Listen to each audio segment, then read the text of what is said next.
May mga araw na isang sandali lang. Sapat na para baguhin ang buong buhay mo. Para sa akin, iyon ay ang araw ng kasal ko. Bago gumuho ang lahat, isa akong babaeng mapalad. May pag-ibig na tumagal ang 15 taon, isang lalaking tila perpekto, isang puting-puting damit pangkasal, at isang simbahan na punong puting bulaklak sa gitnang Manila. Lahat ay perpekto, hanggang sa nabunyag ang katotohanan mismo sa altar, kung saan dapat ako ang pinakamasayang nobya. Ang araw na iyon ay hindi lang kinuha ang kasal ko, kundi pinunit din ang isang nakaraan na akala ko'y magpakailanman. Ngunit mula sa sakit na iyon, ako ay muling isinilang. Ito ang kwentong pag-ibig, pagtataksil, at ang paghahanap sa sarili pagkatapos ng malalim na mga sugat. Ako si Maria Angeles, at ito ang buhay ko mula sa naudlot na kasal sa Manila hanggang sa mga inosenteng ngiti sa Davao, mula sa luhang kahihiyan hanggang sa bukang liwaywayang kalayan. Ang aking kabataan at ni Ricardo ay nakaugnay sa mga kalsadang mayayabong ang puno sa Quezon City, Pilipinas. Ang aming mga bahaya ilang bloke lang ang pagitan, napakalapit na naririnig ko ang tawag ng kanyang ina sa kanya para kumain ng hapunan mula sa aming bakuran. Ang una kong alala kay Ricardo ay hindi isang tiyak na imahe, kundi isang pakiramdam. Ang kinakailangang presensya ang isang kasama. Mula pa nung bata pa ako, siya ay naging isang mahalagang bahaging buhay ko, na para bang kami ay pinangganak upang magkasama. Ang walang katapusang hapon ng taginit ay ang entablado para sa aming menjalaro. Nagtatakbuhan kami sa paglalarong tagwan sa mga luntiang hardin. Ang aming tawanan ay umalingaw sa buong munting komunidad. Minsan, nagbibisikleta kami sa paligid ng kapitbahayan. Ang gulong ay bumibilis kasabay ng mabilis na tibok ang puso ng mga bata na puno ang kagalakan. Ang paborito naming hintuan ay sa ilalim ng isang malaking puno ng banyan, kung saan ang makapal nitong dahon ay nagbibigay lilim sa isang malaking espasyo. Doon, kami ay umupo at kumakain ng ice cream. Ang mga ice cream ay mas mabilis matunaw kaysa sa aming walang katapusang kwento. At ang malakas na tawanan ay pumupuno sa tahimik na espasyo. Ang pinakamalalim na alaala, isang di malilimutang tanda sa aking alala, ay ngunang pagkakataon na hinawakan ni Ricardo ang kamay ko. Yon ay isang abalang hapon sa Divisoria Market, isang labirinting makukulay na styles at maingay na tunog. Ako, isang mahiyain na batang babae, ay natulak ang daming tao at nawalay sa kanya sa isang iglap. Dumating ang pakiramdam ng takot, isang primal na takot na nagpatulong aking luha. Ang buong mundo ay tila lumiit at nakita ko lang ang nagmamadaling miga parang mga matatanda na dumadan.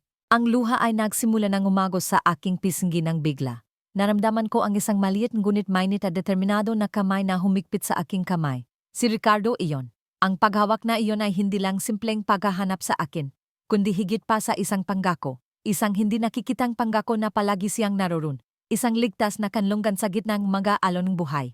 Mula sa sandaling iyon, siya ang naging pinakaligtas na lugar na alam ko, isang matibay na sandigan na palagi kong babalikan. Ang sumunod na mga taon ng pag-aaral ay isang makulay na larawan, na iginuhit ng mga group study sessions, mga gabing nagpupuyat at mga magkaparahong panggarap. Sa ilalim ng nagliliyab na pulang-puno ang feeder tree sa parke malapit sa paralan.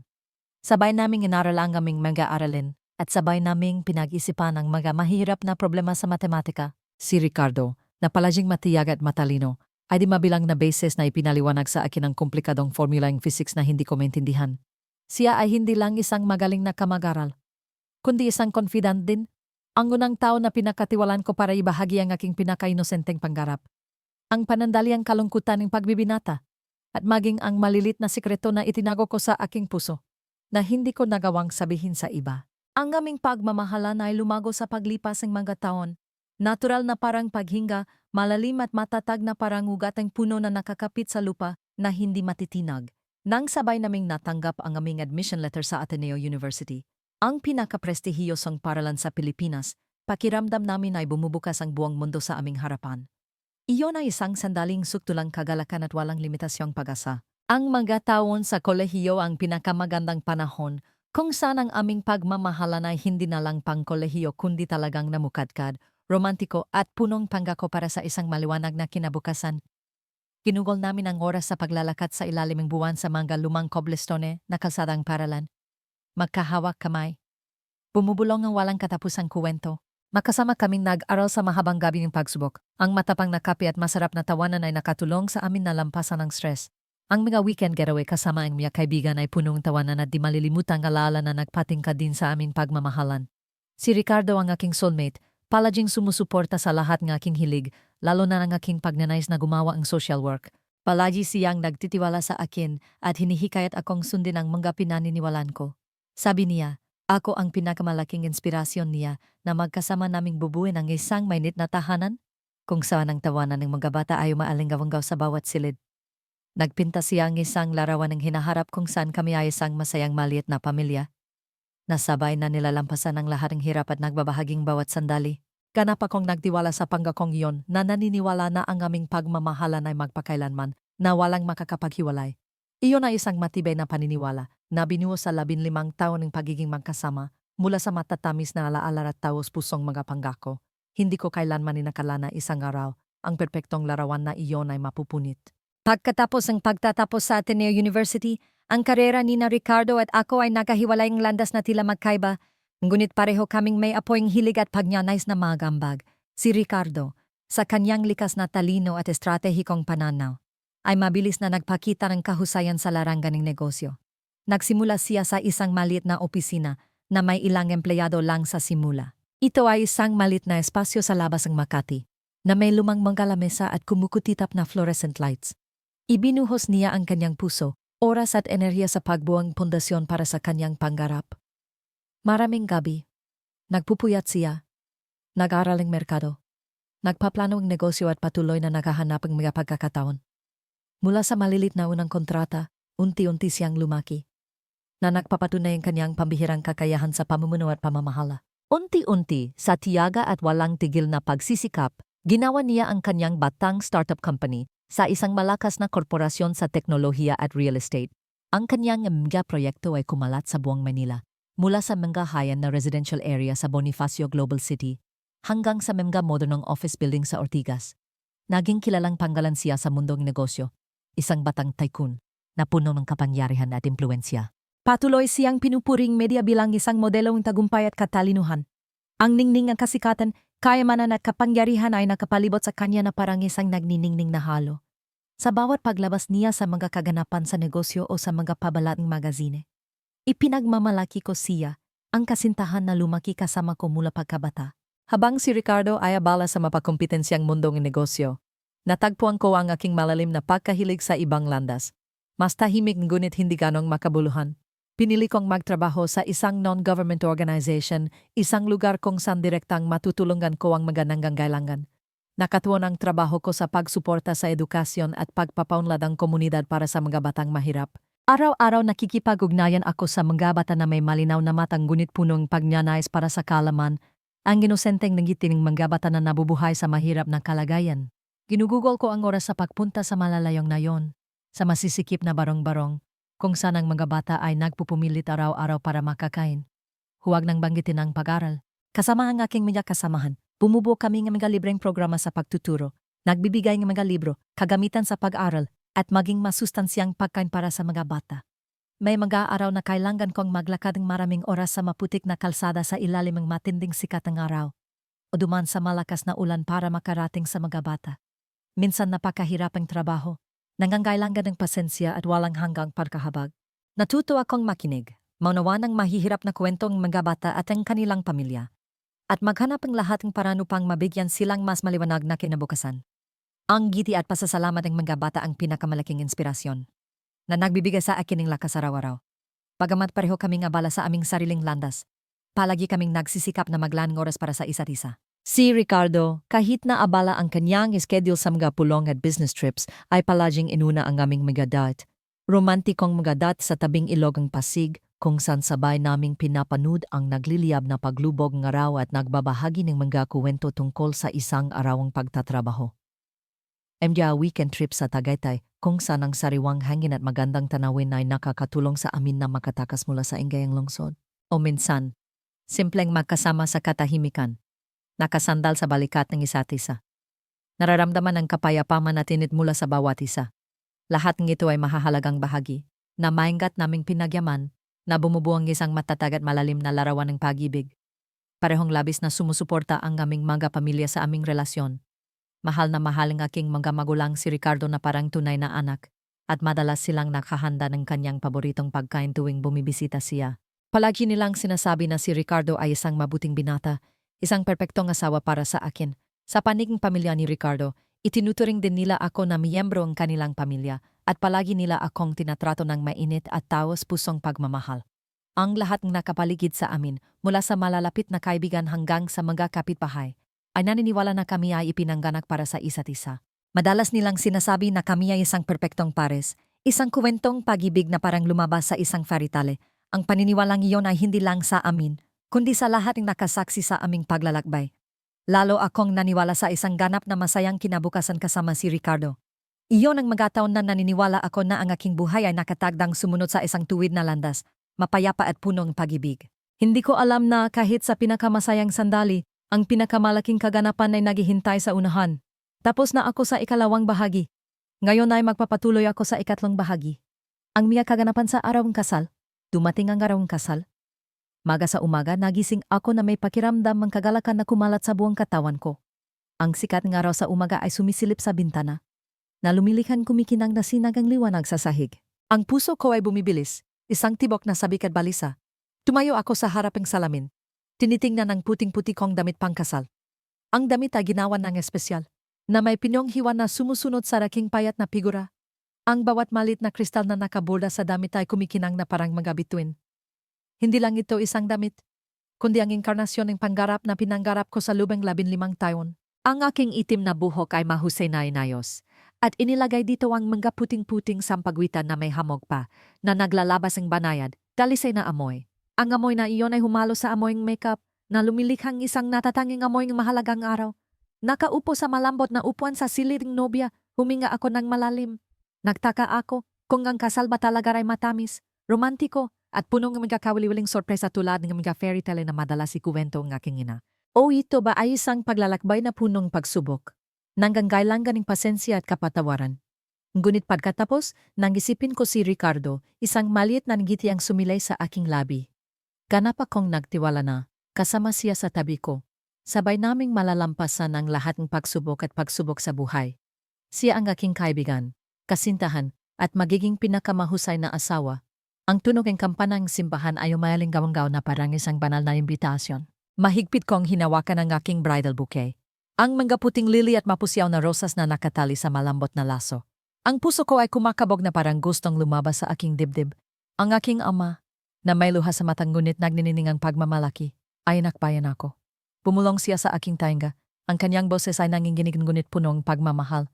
Anak ko, napakaganda mo. Ngumiti ako. Nararamdaman ang init at walang hanggang pagmamahal mula sa aking ama. Sa sandaling iyon, pakiramdam ko ako ang pinakamasayang babae sa mundo. Ang pasilyo patungo sa altar ay may karpet na maitim na pula. Sa magkabilang panig ay may mga hilerang sariwang bulaklak at kumikinang na kandila sa isang klasikong parol. Ang banayad na amoy ng jasmine ay humalo sa banayad na amoy ng insenso na lumilikhang isang banal at romantikong espasyo. Dahan-dahan akong lumakad, bawat hakbang ay parang lumilipad sa ulap. Ang aking mga mata ay patuloy na naghahanap kay Ricardo. Nakatayo siya sa ilalim ng arkong simbahan sa isang matikas na itim na tuksido, matangkad at malakas. Ang kanyang nagniningning ng ngiti ay parang sikat ng araw sa umaga na nagpapaliwanag sa buong simbahan. At ang kanyang mga mata ay nakatingin sa akin, punong pag-ibig at pag-asa. Nang lumapit ako, iniabot niya ang kanyang kamay upang kunin ang aking kamay. Ang kanyang kamay ay mainit at mapagkakatiwalaan, na mahinang humigpit na parang isang hindi binibigkas na pangako para sa isang buhay na magkasama magpakailanman. Magkasama kaming umakyat sa entablado. Nakaharap sa pari at teyanda ang bisita na nakanggiti at nagbibigay ng pagpapala. Ang tunog ng organ ay tumugtog ng isang malambing na kantang kasal na parang papuri sa aming walang hanggang pag-ibig. Sinimula ng pari ang kanyang sermon na nagsasalita tungkol sa banal na kahulugan ng kasal. Tungkol sa pag-ibig, katapatan, kapatawaran at pangako sa buong buhay. Nakinig ako sa bawat salita, punong pananampalataya at pag-asa para sa isang masayang kinabukasan. Tumingin ako kay Ricardo, nakatakpo ang aming mga mata. Nagbibigay ng mga hindi binibigkas na pangakong isang tapat at masayang buhay. Iyon ang sandali na naramdaman kong huminto ang oras, kaming dalawa lang at ang aming pag-ibig ang umiral sa universo. Sa bahaging pagpapalitan ng singsing, ang puso ko ay kumabog ng mabilis sa aking dibdib. Binuksan ni Ricardo ang pulang velvet box. Ang kumikinang na brilyante sa singsinging kasal ay sumasalamin sa liwanag na parang simbolo ng walang hanggang pag-ibig na hindi kailanman maglalaho. Hinawakan niya ang aking kamay. Ang kanyang mga mata ay puno ng pag-ibig at laming. Naghahanda na isuot ang singsing sa aking daliri. Lahat ay nangyari ng perpekto na parang isang panggarap na natupad. Ngunit sa banal na sandaling iyon, isang malakas na boom ang umalinggaw-nggaw na pumunit sa tahimik na kapaligiran ng simbahan. Ang pintuan ng simbahan ay biglang bumukas ng malakas na gumawang isang nakakabingi na tunog na nagpatalon sa lahat. Lumabas si Isabel de la Cruz, ang personal na sekretarya ni Ricardo. Nakatayo siya dun na may suot na off-white na damit na hindi ganong maganda kaysa sa aking damit pangkasal. Ngunit ang mas kapansin-pansin ay ang kanyang malinaw na umbok na tiyan, na parang hindi may kakailan na ebidensya. Ang puso ko ay biglang humigpit, isang malamig na pakiramdam ang dumaloy sa aking gulugod na parang nasasakal. Naramdaman kong biglang walang laman ang aking dibdib at naging mahirap ang paghinga. Hindi siya nagalinlangan. Direktang lumakat si Isabel patungo sa entablado. Bawat hakbang ay parang patalim na tumusok sa aking puso. Ang kanyang matalim na tingin ay duman sa akin, punong hamon at kasiyahan, at pagkatapos ay huminto kay Ricardo, ang kanyang mga mata ay punong pagmamayari. Ricardo, hindi mo pa sinasabi sa kanila ang tungkol sa anak natin. Ipinahayag niya, ang kanyang boses ay umalinggaw sa buong simbahan, malinaw at punong hamon. Bawat salita ay parang kidlat na tumama sa aking mga tainga, na nagpatahimik sa buong bulwagan. Tumigil ang tunog ng organ, na nagiwan ng isang nakakatakot na katahimikan. Tanging ang sarili kong paghingal ang naririnig. Lumingon ako kay Ricardo, humihinging pagtanggi, isang paliwanag upang paalisin ang banggungot na ito. Sana sinabi niya na ito ay isang pagkakamali lamang, isang masamang biro. Ngunit tumingin lang siya sa akin, ang kanyang mga mata ay punong pagsisisi, punong pagkakasala, isang tingin na hindi ko pa nakita sa kanya sa lubing 15 taon. Wala siyang sinabing isang salita upang ipagtanggol o tanggihan. Pagkatapos, sa nakakamatay na katahimikan na bumalot, hinawakan niya ang kamay ni Isabel. Isang kilos na tila nagpapatunay na totoo ang buong pahayag niya. Maria, patawad, sabi niya, ang kanyang boses ay nanginginig na mamaus. Nanggako akong pananagutan ng bata. Hindi ko siya maiwan, ngunit hindi ko rin gustong mawala ka. Bawat salita niya ay parang malamig na patalim na humihiwa sa aking puso. Nakatayo ako ng tulala, pakiramdam ko'y namamanhid ang lahat ng aking pandama. Nararamdaman ko ang mga tingin ng awa, ang mga bulong ng mga bisita na umalinggaw-gaw na parang pugating bubuyog.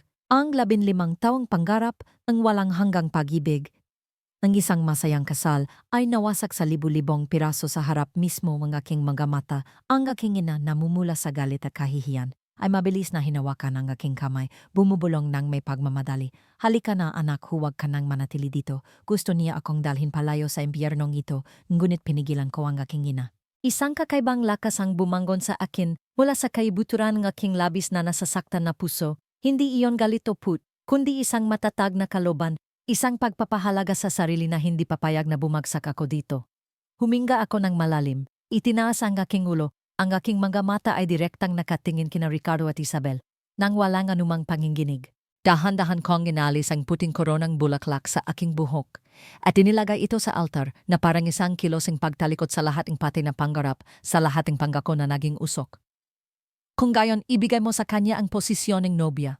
Sabi ko, ang aking boses ay malinaw matatag, nang walang anumang panghingining. Bagamat ang puso ko ay nakakadurog-durog, ako ang magiging manunod sa sarili kong kasal. Ang buong bulwagan ay natahimik ng ganap. Lahat ng mata ay nakatuon sa akin, ngunit hindi na ako nagmamalasakit. Tinalikuran ko ang magulong eksena sa likod ko at lumabas sa simbahan, bawat hagbang ay punong pagmamata sa desisyon. Habang nilalangkap ko ang sariwang hangin ng Maynila, nakaramdam akong kakaibang ginhawa, na parang kakalabas lang mula sa isang hindi nakikitang bilangguan. Isang tanikala na bumikis sa akin sa lubing 15 taon. Ang buhay ko mula sa sandaling ito ay ganap na magbabago. 3 araw pagkatapos ang nakatagdang araw na iyon, dumating si Ricardo sa bahay namin. Ang kanyang mukha ay payat, ang kanyang mga mata ay malalim na lukuban dahil sa kakulangan sa tulog at punong pagsisisi nagmamakaawa. Nakatayo siya dun, sa ilaliming paglubog ng araw sa Maynila, na parang isang pulubi na umasa sa awa. Maria, nakamali ako, sabi niya. Ang kanyang boses ay namamaos, na parang sumigaw siya buong gabi. Hahayan kong palakihin ni Isabel ang bata ng mag-isa. Pwede tayong magsimulang muli, pakiusap Maria, bigyan mo pa akong isa pang pagkakataon. Inilahad niya ang kanyang kamay, sinusubukang hawakan ang kamay ko, ang kanyang mga mata ay punong matinding paghihirap. Tiningnan ko siya, wala ng galit. Sa halip, naramdaman ko lang ang matinding pagod. Isang pagod hanggang sa buto. Ang aking puso na tila manhid pagkatapos ang matinding pagkabigla, nang gayon ay manhid na lang. Ricardo, palagi mong inuna ang sarili mo. Sagot ko, ang boses ko ay banayad ngunit matatag, hindi nangginginig. Nang magtaksil ka, inakala mong madali kong patatawarin. Tulad ng mga nakarang beses. Nang umalis ako, inakala mong babalik ako na parang isang sunod-sunuran. Ngunit hindi na gayon. Tapos na ang lahat. Tumalikod ako, dahan-dahan ngunit marina isinara ang pinto. Tinapos ang 15 taon ng pagmamahalan at MJ magkasamang pangarap. Iyon ang huling pagkakataon na nakita ko siya sa Manila, isang malamig na pagtatapos sa isang pag-ibig na dating nag-alab. Isang linggo pagkatapos, umalis ako sa Manila. Hindi ako makatira sa lungsod na ito, kung saan bawat sulok ng kalye, bawat kalsada ay naglalaman ng alaala niya, ang kami. Sa isang malit na maleta na naglalaman ng ilang damit at pusong-punong sugat, sumakay ako ng eroplano patungong Davao, isang lungsod na nunay banyaga sa akin. Sinalubong akong Davao ng galuntiang punong niyog na umabot sa dagat, ang sariwang hangin at pakiramdam ng kalayaan na may halong matinding kalungkutan. Umuupa akong isang malit na kuwarto sa Matina, isang tahimik na residential area na pinamamahalan ni Mrs. Rosa. Siya ay isang matandang babay na makulay-abo na buhok na mahusay na nakatali at matatalim na mata na tila nakakakita sa kaluluwang ibang tao. Nang dalin ko ang aking maleta sa kuwarto, tiningnan ako ni Mrs. Rosa nang may buong pagunawa, nang walang anumang kuryosidad o paghuhusga. Anak, may tinatakbuhan ka ba? Tanong niya. Ang kanyang boses ay banayad ngunit matalim, na parang nabasa niya ang aking isip. Napanggiti ako ng pilit, hindi sumagot, ngunit ang init at kapayapaan na nanggagaling sa kanya ay nagparamdam sa akin ng kakaibang kaligtasan. Hindi niya ako pinilit magsalita, simpleng inilagay lang ang kanyang kamay sa aking balikat, na parang isang tahimik na pampatibay loob. Ang mag-aunang araw sa Davao ay hindi madali. Kailangan kong matuto na maging ganap na malaya. Mula sa pagluluto ang pinakasimpleng pagkain para sa sarili ko hanggang sa paghahanap ng daan sa isang hindi pamilyar, na lungsod ng walang kakilala. Bawat umaga pagkagising, ang pakiramdam ng kawalan at pagkabigo ay muling dumarating. Sa mahabang gabi, ang alala ni Ricardo, ang kanyang ngiti, ang kanyang mga panggako, at lalo na ang nakakatakot na sandali sa kasal, ay dumaloy na parang baha na nagpagising sa akin at ang luha ay umago sa aking unan. Naalala ko ang aking ina, ang mainit na pagkain ng pamilya at maging ang aking matalik na kaibigan. Ngunit sinabi ko sa sarili ko na hindi ako dapat maging mahina. Kailangan kong mabuhay, hindi para sa kanya, hindi para patunayan ang anumang bagay sa sinuman, kundi para sa sarili ko. Para sa aking kinabukasan, isang hapon, habang naglalakad ako sa lokal na palengke para bumiling mga kinakailangan, aksidente akong napasok sa Luzviminda Cafe. Ito ay isang maliit, komportableng lugar na may magaling na inukit na mga dingding na gawa sa kahoy at nakabiting sariwang berdeng halaman na nagbibigay ang kayaya-ayang pakiramdam. Si Ana, ang may-ari ng cafe, isang batang babay na may kulot na buhok at nagninining na ngiti, ay sinalubong akong isang libreng tasa ng kape, mukha kang nangganggalangan ng konting lakas. Sabi niya, ang kanyang mga mata ay kumikinang na may mapaglaro at pagunawa. Nagsimula kaming mag-usap, sa simula ay mga formal na pag-usap lang, ngunit unti-unti ay naging mas malalim. Nagulat ako nang malaman na naranasan din ni Ana ang isang masakit na pagkabigo sa pag-ibig. Akala ko dati, ang pag-ibig ang lahat sa buhay ko. Sabi niya, ang boses niya ay may konting kalayuan. Ngunit pagkatapos natanto ko, ang tunay na kaligayahan ay hindi ang paghahanap ng perpektong to para mahalin, kundi ang pamumuhay ng totoo sa sarili mo, paggawa ang mga bagay na gusto mo, at paglikang sarili mong kaligayahan. Ang mga salitang iyon ni Ana ay parang mahinang sinagang liwanag sa dilim. Ang aking kaluluwa na nagbigay sa akin ng unang sinakang pag-asa pagkatapos ng maraming buwan na lumubog sa kalungkutan. Si Ana ay hindi lang isang bagong kaibigan, kundi isang gabay din. Ipinakilala niya ako sa isang lokal na non-government organization, kung saan may pagpapatuloy ko ang aking hilig. Mabilis akong sumali sa isang proyektong pagtatayong paralan para sa mga bata sa isang mahirap na coastal village, ilang oras ang layo mula sa Davao. Hindi madali ang trabaho. Laging limitado ang budget. Ang biglang pagulan ay humaharang sa pagunlading konstruksyon at ang ilang mga taga na yon ay nagdudapiya sa aming layunin sa simula. Sa isang nakababahalang pulong komunidad, isang matandang lalaki na may nagdududang tingin ay itinuro ako. Dayuhan ka, paano ka namin pagkakatiwalaan na tutulong ka talaga sa amin? Huminga ako ng malalim, hinarap ang kanyang nagdududang tingin. Nandito ako hindi para maghanap ng katanyagan o personal na benepisyo. Nandito ako para tulungan ang mga bata na magkaroon ng kinabukasan. Sagot ko, ang boses ko ay puno ng katapatan at determinasyon. Wala akong kailangan kundi ang makita ang mga bata na makapag-aral, na makakuhang magandang edukasyon. Ang aking katapatan at tiyaga ay unti-unting nakumbinsi sila. Nagtrabaho ako nang walang tigil. Mula sa pagpupulong sa mga potensyal na donor, pagsusulat ng mga ulat para sa pondo, hanggang sa direktang pagsubaybay sa konstruksyon sa ilalim ng matinding sikat ng araw o malakas na ulan. Sa bawat pagkakataon na nakikita ko ang nagniningning na pag-asa sa mga matang mga bata habang tinitingnan nila ang paralan na unti-unting nabubuo, gumaan ang pakiramdam ng aking puso at ang mga sugat ay tila gumagaling din. Sinimulan ko ang aking paglalakbay sa pagpapagaling ng seryoso. Ipinakilala ako ni Ana kay Dr. Lena Santos, isang kilalang psikolohikal na tagapayo sa Davao.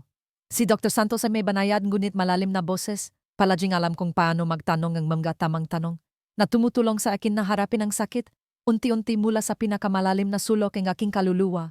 Natuto akong magnilay bawat umaga, naghahanap ang kapayapayan sa aking kaluluwa.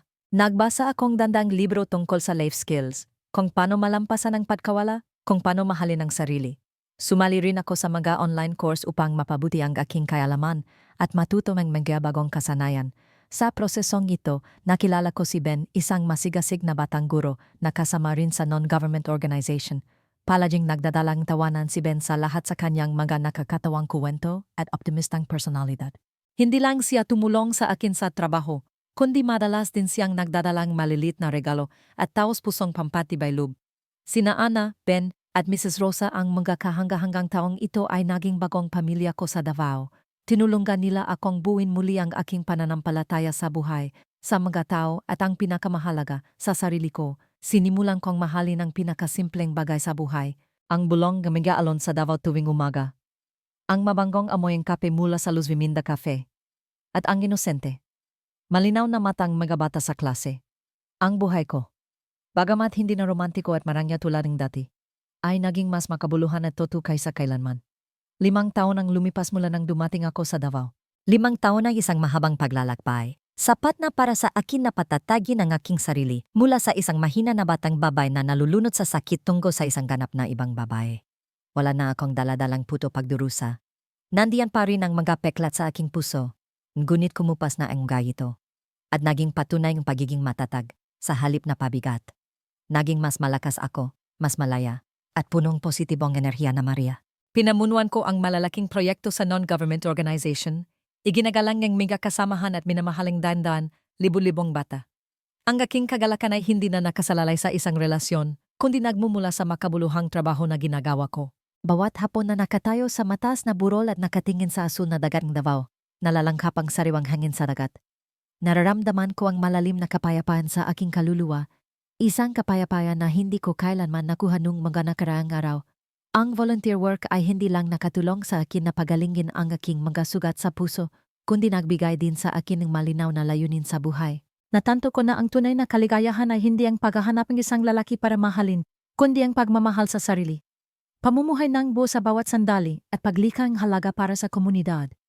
Itinatag ko ang isang scholarship fund na pinanggalan ng Flame of Hope, na ang layunin ay tulungan ang mga batang mahihirap, ang mga batang usbong ng bansa na magkaroon ng pagkakataong makapag-aral. Sa loob lamang ilang taon, tinulungan ng pondo ang daan-daang bata na ipagpatuloy ang kanilang pag-aral, na nagpaliwanag sa kanilang mga pangarap.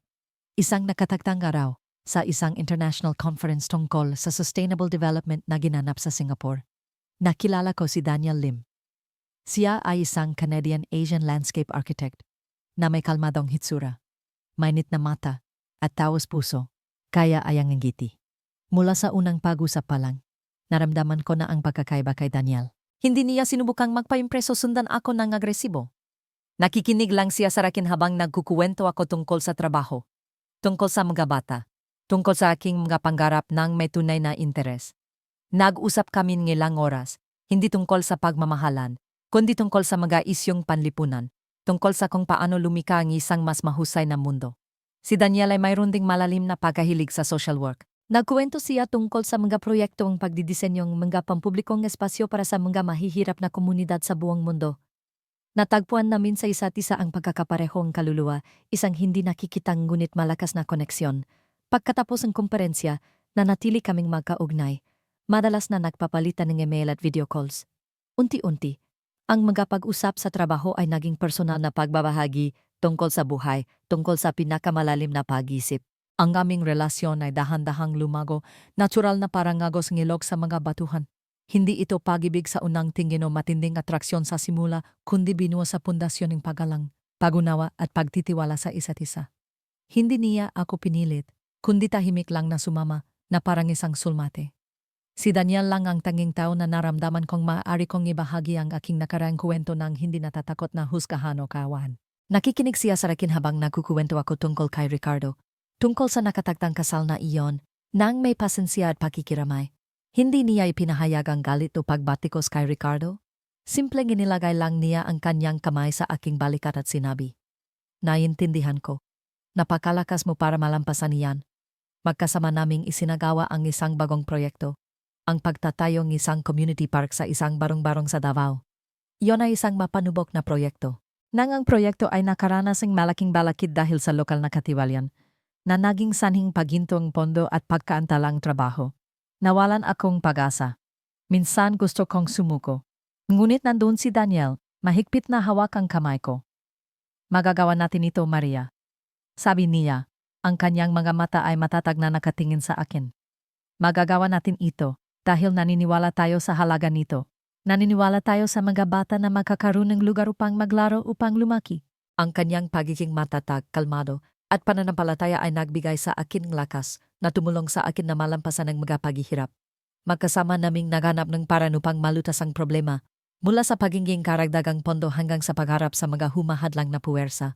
Sa huli natapos din ang parke, na naging isang berdeng baga, isang makabuluhang espasyong pamumuhay para sa komunidad. Sa pamamagitan ni Daniel, natuto akong magbukas muling aking puso, ngunit nang may pag-iingat at higit na kumpiyansa. Hindi na ako natatakot sa pag-ibig, ngunit alam ko kung paano protektahan ang aking puso. Natanto ko na ang tunay na pag-ibig ay hindi pagmamayari, kundi ang pagiging kasama, pag-unawa, at paglikha ng magagandang halaga ng magkasama. Si Daniel ay hindi ang nagligtas sa akin mula sa kailaliman, kundi ang sumama sa akin sa landas na iyon, kasama kong pinanood ang magagandang tanawin sa dan at kasama kong nilampasan ng mga balakid. Pinahahalagahan niya ako, pinahahalagahan ang aking pinagdanan, at ang pinakamahalaga, ginagalang niya ang aking kalayan at lakas. Hindi kami nagmadaling magpakasalo ng akong malalayong bagay.